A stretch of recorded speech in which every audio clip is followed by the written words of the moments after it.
Anda kembali bersama kami di Metro Siang. Pemirsa, pemerintah resmi meluncurkan kebijakan label nutrisi Nutri-Level pada produk makanan dan minuman.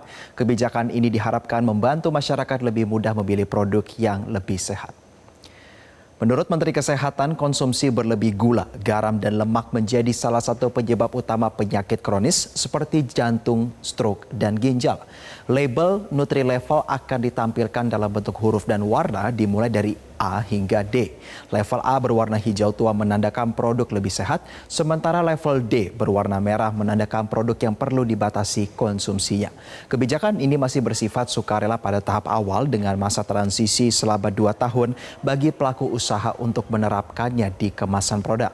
Pemerintah berharap melalui label ini, masyarakat dapat lebih mudah membandingkan dan memilih produk yang lebih sehat tanpa harus membaca tabel gizi secara rinci. Demikianlah acara rapat koordinasi Komite Kebijakan Sektor Garam dan Lemak. Nah, pemirsa, pernahkah Anda mengevaluasi makanan yang Anda konsumsi? Baik itu makanan maupun minuman begitu ya, kandungan gulanya, lemak totalnya, bahan bakunya, dan kandungan nutrisinya. Atau jangan-jangan informasi ini terlalu banyak, tulisannya kecil-kecil dan rumit untuk Anda ketahui. Kepalang viral di media sosial, jadi penasaran coba, lalu apakah yang enak di lidah berarti sehat di tubuh? Faktanya pemirsa, pemerintah telah menerapkan cara baru untuk Anda. Seperti apa faktanya? Mari kita cek sama-sama pemirsa, diawali dengan slide yang pertama. Jadi melalui keputusan Menteri Kesehatan bahwa pemerintah resmi menerbitkan aturan soal label gizi pada produk pangan siap saji dengan nama tag Nutri-Level.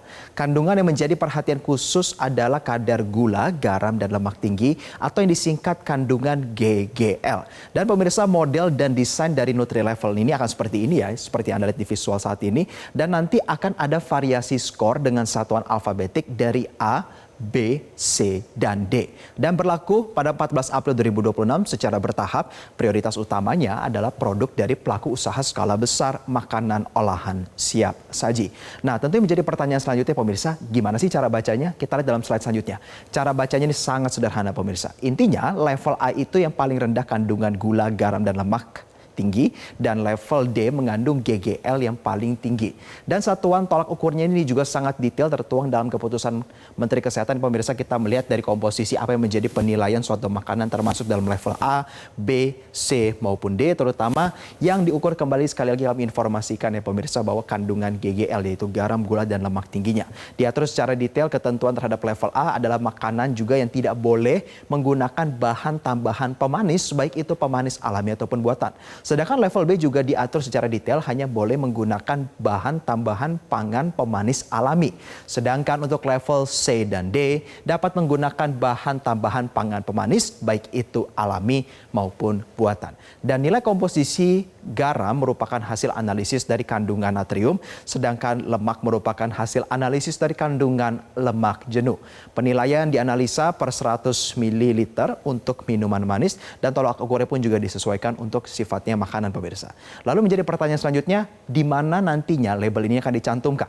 Lalu selanjutnya adalah di mana level Nutri-Level ini akan dicantumkan. Dalam keputusan Menkes tersebut diwajibkan dalam keemasan produk dan berbagai medium informasi merek tersebut. Baik itu daftar menu, kemasan, brosur, spanduk, selebaran, daftar menu secara online, dan apapun media informasinya. Ini contohnya ya pemirsa, jadi hasil yang dinilai akan ditunjukkan dengan melingkar alfabet level skornya sesuai dengan kriteria analisis kandungannya baru saja kami jelaskan ya. Bahkan juga diberikan contoh di mana penempatan label Nutri-Level pada kemasan produk tersebut. Dan dalam keputusan Menkes ini diarahkan ya pemirsa untuk ditaruh di bagian bawah kemasan, baik itu sisi depan, samping, belakang itu bebas saja. Tapi yang pasti ada di belakang, hasil analisa terhadap kandungannya juga nantinya akan dilingkar berdasarkan skornya baik itu A, B, C maupun D. Lalu kita beralih ke slide selanjutnya pemirsa, sesuai juga diktum dalam dokumennya, semua media informasi dari produk tetap harus mencantumkan. Ya semisal pemirsa, ketika kita melihat unggahan di media sosial, media informasi yang menyertakan foto produknya. Foto produknya ini juga harus menyertakan visualisasi nyata dari hasil Nutri-Level score dari produk tersebut, bukan asal taruh begitu saja. Contoh, kita sedang melihat flyer di online secara digital di media sosial dari produk tertentu, dari merek tertentu. Misalkan menunya itu adalah kopi susu gula aren dari brand tertentu. Nah, produk kopi susu gula aren dari brand tersebut juga sudah harus melakukan asesmen terhadap kandungan Nutri-Levelnya. Apabila dari hasil asesmen Nutri-Level tersebut, kopi susu gula aren dari produk tersebut masuk dalam kategori C, maka hasil C tersebut, penilaian C juga harus tertera dalam lembaran desain ataupun juga unggahan mereka di media sosial, dan semua bervariasi minumannya. Jadi tidak berdasarkan hanya penyertaan desain begitu saja ya pemirsa. Nah, tentu yang menjadi pernyataan yang lebih lanjut juga disampaikan oleh pemerintah adalah untuk menjawab pertanyaan apa sih sebenarnya urgensi dari label Nutri-Level ini. Sesuai juga diungkap oleh pemerintah melalui stakeholder terkait ya pemirsa, bahwa asupan gula, garam, dan lemak tinggi sebagai penyebab dari utama penyakit tidak menular. Di mana PTM ini, angka kematian akibat PTM ini di Indonesia ya pemirsa berada di angka 73%, sedangkan rata-rata dunia ini ada di angka 70%. Jadi menjadi sebuah alarm khusus bagi pemerintah. Lalu apa aja saja sih pemirsa contoh-contoh penyakit daripada PTM yang disebabkan oleh asupan gula, garam, dan lemak tinggi ini yang juga terjadi banyak sekali di Indonesia, terutama adalah penyakit kardiovaskular seperti yang kami catat dalam slide ini adalah hipertensi, stroke, dan juga serangan jantung. Sedangkan untuk penyakit metabolik seperti diabetes mellitus, obesitas, dan juga yang menjadi salah satu penyakit yang paling mematikan pemirsa adalah kanker. Dan pemirsa, pernyataan melalui konten edukasi Menkes Budi Gunadi Sadikin tidak kalah menarik. Untuk Anda simak berikut ini selengkapnya dalam slide selanjutnya kami pemirsa.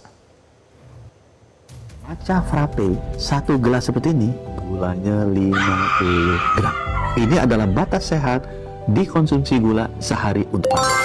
Sekarang saya resmi mengeluarkan Nutri-Level seperti ini untuk menjelaskan berapa banyak gula yang ada di masing-masing minuman. Lihat tuh, sebanyak ini, habis kali minum, udah nggak boleh minum lagi. Nanti setiap minuman siap saji harus memasang Nutri-Level seperti ini. Ingat kan waktu kuliah, siapa yang mau dapat nilai D? Nggak ada kan? Semuanya mau dapat nilai A. Jadi masa sih kamu masih mau aja minum yang Nutri-Levelnya D? Jelajahi cara baru mendapatkan informasi. Download Metro TV Extend sekarang.